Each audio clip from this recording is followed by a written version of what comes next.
ಶಾಸಕ ಎಚ್.ಡಿ. ರೇವಣ್ಣರವರು ತಮ್ಮ ಅಧಿಕಾರವನ್ನು ಮೀರಿ ಬಳಸುತ್ತಿದ್ದು, ಜಿಲ್ಲೆ ಹಾಗೂ ತಾಲೂಕು ಮಟ್ಟದ ಆಡಳಿತಾಧಿಕಾರಿಗಳಿಗೆ ಅನಗತ್ಯ ಒತ್ತಡ ಮತ್ತು ಕಿರುಕುಳ ನೀಡುತ್ತಿದ್ದಾರೆ ಎಂದು ಹಾಸನ ಲೋಕಸಭಾ ಕ್ಷೇತ್ರದ ಸಂಸದ ಶ್ರೇಯಸ್ ಪಟೇಲ್ ಗಂಭೀರವಾಗಿ ಆರೋಪ ವ್ಯಕ್ತಪಡಿಸಿದರು. ನಗರದ ಡಿಸಿ ಕಚೇರಿ ಆವರಣದಲ್ಲಿರುವ ತಮ್ಮ ಕಚೇರಿಯಲ್ಲಿ ಶನಿವಾರದಂದು ಮಾಧ್ಯಮದೊಂದಿಗೆ ಮಾತನಾಡಿ, ಡಿಸಿ ಹಾಗೂ ತಹಶೀಲ್ದಾರ್ ವಿರುದ್ಧ ಹಕ್ಕುಚ್ಯುತಿ ಮಂಡಿಸಿರುವುದು ಶಾಸಕರ ಸ್ಥಾನಮಾನಕ್ಕೆ ತಕ್ಕ ನಡೆ ಅಲ್ಲ. ಹಕ್ಕುಚ್ಯುತಿ ಎನ್ನುವುದು ಗಂಭೀರವಾದ ಪ್ರಕ್ರಿಯೆ. ಅದನ್ನು ಸುಮ್ಮನೆ ಪ್ರತಿ ಅಧಿವೇಶನದಲ್ಲಿ ಯಾರ ಮೇಲಾದರೂ ಬಳಸುವುದು ಸರಿಯಲ್ಲ. ಇದು ಅಧಿಕಾರಿಗಳಿಗೆ ಭೀತಿ ಉಂಟು ಮಾಡುವ ಪ್ರಯತ್ನ. ಹಿರಿಯ ರಾಜಕಾರಣಿಯಾಗಿ ರೇವಣ್ಣ ಅವರು ಯುವ ನಾಯಕರಿಗೆ ಮಾರ್ಗದರ್ಶನ ನೀಡಬೇಕು. ಆದರೆ ಅದನ್ನು ಬಿಟ್ಟು ಅಧಿಕಾರಿಗಳನ್ನು ಗುರಿಯಾಗಿಸಿ ನಿರಂತರವಾಗಿ ಆರೋಪ ಮಾಡುವುದು, ಒತ್ತಡ ಹೇರುವುದು ಸರಿಯಲ್ಲ ಎಂದು ಟೀಕಿಸಿದರು.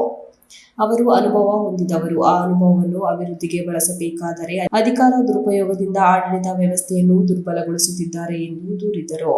ಹೊಳೆನರಸೀಪುರ ಜಾತ್ರೆಯ ವಿಚಾರವಾಗಿ ಪ್ರತಿಕ್ರಿಯಿಸಿದ ಶ್ರೇಯಸ್ ಪಟೇಲ್, ಈ ವಿಷಯವನ್ನು ರಾಜ್ಯ ಮಟ್ಟದ ವಿವಾದವನ್ನಾಗಿ ಮಾಡಿರುವುದು ರೇವಣ್ಣ ಅವರೇ ಎಂದು ದೂರಿದರು.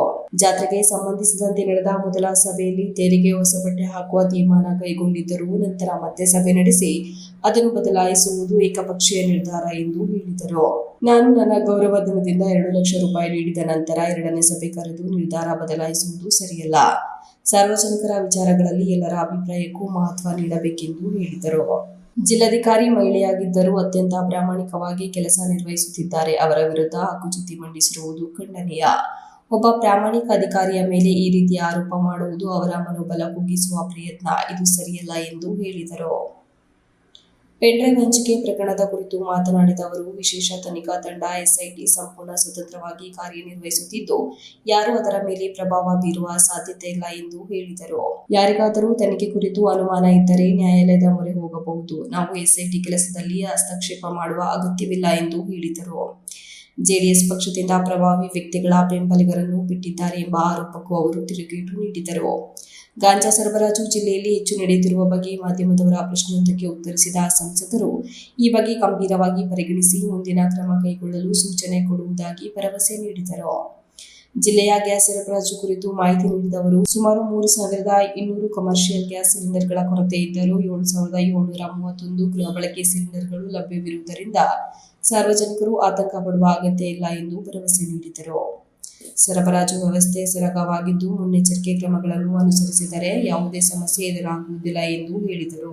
ಕೊನೆಯಲ್ಲಿ ರೇವಣ್ಣ ಅವರಿಗೆ ನೇರ ಎಚ್ಚರಿಕೆ ನೀಡಿದ ಶ್ರೇಯಸ್ ಪಟೇಲ್, ತಮ್ಮ ನಡೆ ತಿದ್ದಿಕೊಂಡರೆ ಒಳಿತು, ಇಲ್ಲವಾದರೆ ಜನರು ಮುಂದಿನ ದಿನಗಳಲ್ಲಿ ತಕ್ಕ ಉತ್ತರ ನೀಡುತ್ತಾರೆ. ಅಧಿಕಾರಿಗಳಿಗೆ ಕಿರುಕುಳ ನೀಡುವ ರಾಜಕೀಯವನ್ನು ಇಲ್ಲಿಗೆ ನಿಲ್ಲಿಸಬೇಕೆಂದು ಹೇಳಿದರು.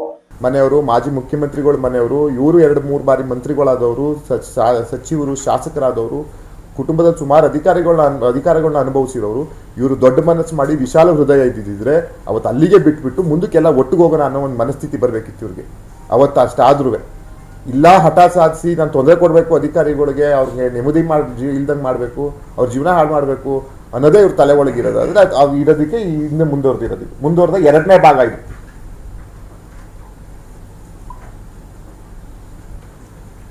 ಇದು ಇವತ್ತಿನ ಪತ್ರಿಕಾಗೋಷ್ಠಿ. ಇನ್ನೇನಾದ್ರು ತಮ್ಮ ಮಾಹಿತಿಗೆ ಬೇಕಾಗಿದ್ದಲ್ಲಿ, ಈಗ ಈ ಒಂದ್ ಕಡೆ ಅವರು ಇನ್ನೊಂದ್ ಕಡೆ ಈ ರಾಜಕೀಯ ಪಕ್ಷಗಳ ಅಂದ್ರೆ ನಾಯಕರುಗಳ ಈ ಒಂದು ಅಧಿಕಾರಿಗಳು ಒಂದ್ ಕಡೆ ಸಫರ್ ಆಗ್ತಿದಾರೆ ಅಂತ,